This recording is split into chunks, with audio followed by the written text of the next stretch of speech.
皆さんこんにちは、マカロニです。爽やかな酸味と香りが魅力のグレープフルーツ。今回は基本の切り方、剥き方からおすすめレシピ5選までまとめてご紹介いたします。サラダやスイーツ作りにも活用できるので、ぜひ参考にしてみてください。それではまずグレープフルーツの基本の切り方、剥き方からご紹介していきます。グレープフルーツを横に半分に切ります。断面を上にして扇形になるように4等分します。皮を下にして皮を切らないように4等分に切り込みを入れると、そのままかぶりつける簡単なカットの完成です。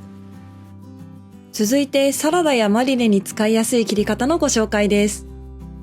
グレープフルーツの上下を果肉が見えるギリギリまで切り落とします。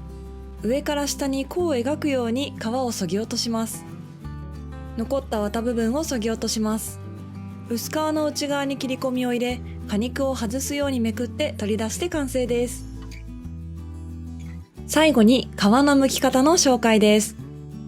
グレープフルーツが入るくらいの大きさの鍋にお湯を沸かします。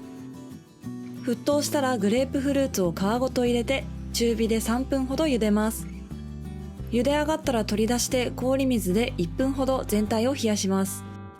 みかんのように手で皮を剥いていきます。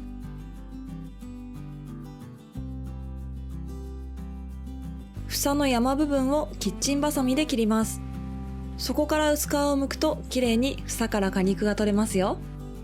それではここからはグレープフルーツを使ったおすすめレシピをご紹介していきます。ぜひ参考にしてくださいね。